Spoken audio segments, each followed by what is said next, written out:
Well, it's time for another brake light video. I've done a couple of these because I did some work on the turn signals and flashers to be able to use LED lights for the turn signals and brake lights and everything.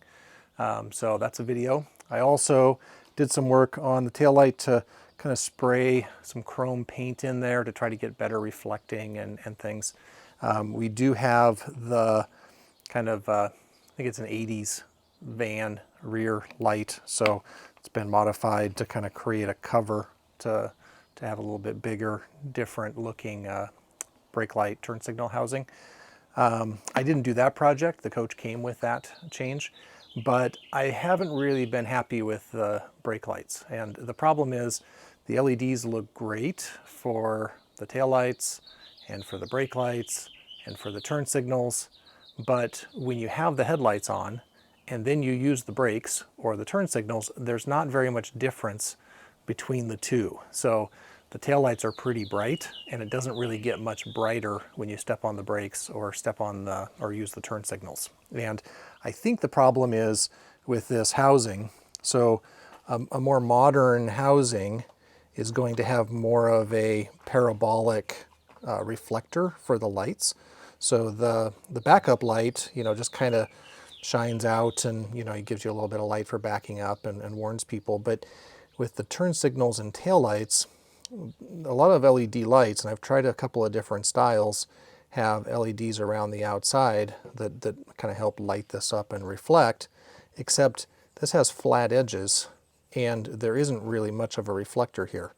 I painted this with chrome paint to try to make it better, but it's still not very good. And so even with LEDs that have more lights on the end here, I still just don't get a very big difference between the tail lights and the turn signals or brake lights.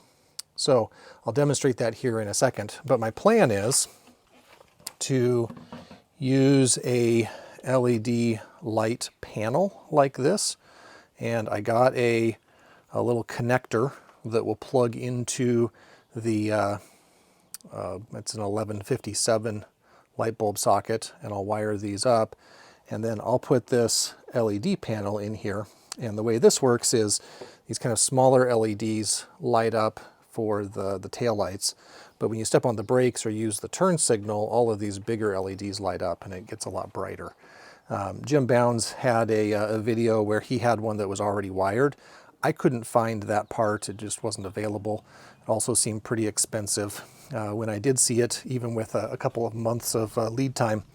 And so I went with these. I got these from eTrailer.com. I got these just on Amazon, and I think will be a pretty straightforward kind of fit together here to solder these and put it all together. I'll need to do something to kind of hold and mount this in place, but then the reflector just won't really come into play anymore, and I think I'm going to get a lot better performance out of this. All right, so here are the taillights, and the taillights look fine. Looks good, no problems there. If we compare that to the brake light, if I step on the brakes, we'll get some brake lights, nice and bright by themselves. If I turn on the hazard lights to be able to get the turn signals, right, nice and bright by itself. The problem is when you have the tail lights on, and especially during the day when it's kind of bright out, and then you step on the brake or you use a turn signal. I'll turn on the hazard lights here. The difference isn't really obvious enough to make it really clear that you're stepping on the brakes or that you're turning if the tail lights are on. All right, so did a little bit of wiring, and of course, because I'm buying things from different places, the wires don't line up, so I had to do a little multimeter work to find out that the wires coming out of this socket needed to line up with different ones here. For these particular parts that I linked, the red goes to red, which is nice, but the white from the plug goes to brown on the LEDs, and then the black from the plug goes to white. So that's just the way the wiring worked out on these. I used some kind of a solder barrel connector, and then some weather tight shrink wrap on the outside, or heat shrink. I've used this on a handful of other connections, wiring things around the coach, and it's worked out pretty well. Haven't had any electrical problems. I do put a lot of dielectric on my sockets to just make sure that I try to prevent rust. When I was replacing the incandescent bulbs with LEDs, they were all rusted in and I had to break them out, and so I cleaned up the sockets, and I want to try to avoid any of that. So I've test fitted it, and the wiring fits in behind this pretty well and plugs into the socket. I could cut the wiring shorter, but I don't really think I need to. I don't think it's going to hurt anything to have the wiring back there. I do need to figure out some kind of a mounting bracket or something to kind of hold this in place, because right now it just rattles around in there. I got some aluminum flat stock, and I think I'll be able to bend this. So this was a Jim Bounds idea, to bend this and make it so that it will kind of hook around the light a little bit and hold it in place. I'll probably screw it into the housing in the back. So I need to work on that a little bit. I'll let you know what I fabricate and how it works once I get that done. Okay, I have my new light mounted, and I used my little aluminum bar that I got. I don't know, this is probably, I don't know, maybe ½ inch wide, and pretty thin, pretty easy to bend. I built a couple of test brackets to hold the light in, and I had to try a couple of different designs to find something that would hold the light properly. This aluminum is a little brittle, so if you bend it too much, it tends to break rather than bend. These were all failures, but ultimately I got one that worked. So the panel now is kind of held on basically with a bent clip on each side. I have it plugged in, and the wire is just kind of pushed behind it, but pretty solid, and I think this will work pretty well. I'll take the light out. So the light will basically slide out of this bracket that I made. Just wiggle it out the top here so that you can see what the final bracket looked like. So I drilled a hole here, screwed it in, and you can kind of see some of the bends that I came up with to hold it in place. It's a little bit springy, but that actually worked. It's solid on this side, a little springy over here to help hold the light in. If I was going to do this again, I probably would shorten the wires. There's really no reason to have all this wire bundled up back behind it, but it works fine. And I did test it so that when this is clipped in place here, the cover does go on and cover this up. So I feel pretty good about my first one here. I'm going to put the lens on, and we'll do a kind of side-by-side comparison between the new light and the old light, so we can see what the difference looks like with the cover on and everything. So I thought I would show a little bit more of what my bracket looked like and how it fits on the back. I showed the light in there and the bracket installed, but you can see I bent kind of a hook there that hooks on the outside of this. There's a little bit of space in the back here for that screw, and I can, well, when I was showing this earlier, I kind of slid it in and out, but there's a little bit of give to this, but you can see there's some room for the screw here. It fits inside of the housing and basically just fits around the front lip here.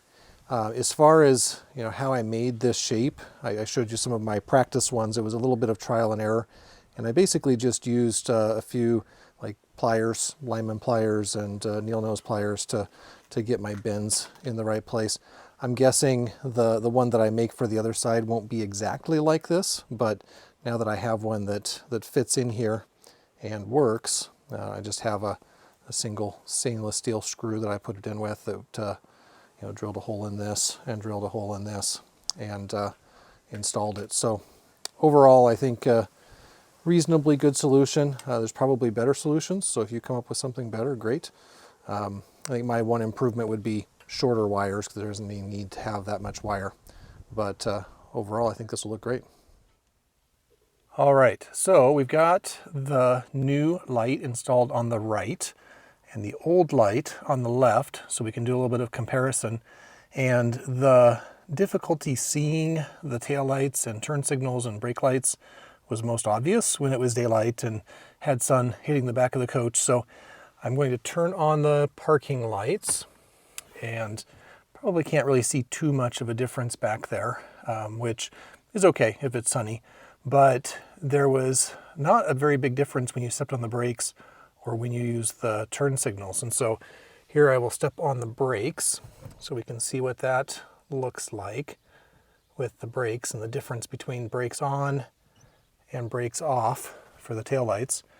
And then here are the hazard lights, so simulating the turn signals. And I don't know that this will show up really well on the video, but being kind of behind the coach and seeing different angles, that new LED panel definitely directs the light backward a lot better. And so when you're behind the lights, it's very obvious that it's flashing or that the brakes are coming on. And then when it's darker, the taillights look great also. So I think overall this is going to make a really nice improvement in how people can see, stepping on the brakes or turn signals when we also have the driving lights on, just, for safety going down the road. I got the left-hand light installed, and it went in just like the other one, so no problems there. And now we can see how they look together. If I turn on the parking lights, and can see that light up pretty nicely there. And then if we step on the brakes, we get a nice difference in how bright the lights are. So an improvement over the individual light bulbs that I had. And then if we turn on the turn signals, or in this case hazard lights, kind of see the difference there between the parking light and, say, turn signals. So maybe a little bit hard to see on the camera, but in real life behind the coach, they look a lot better than those individual light bulbs. So I think this will be a big improvement. And overall, not too difficult a project. I would say the hardest part was making the brackets to hold the lights in place. That took a little bit of work, but overall, pretty straightforward. I'll put links in the description to the parts that I used. And I guess one lesson learned, I would probably cut the wires shorter. There's no reason to have such long wires kind of coiled up in there, but it also doesn't really hurt anything. So another project upgrade done, and I like the results.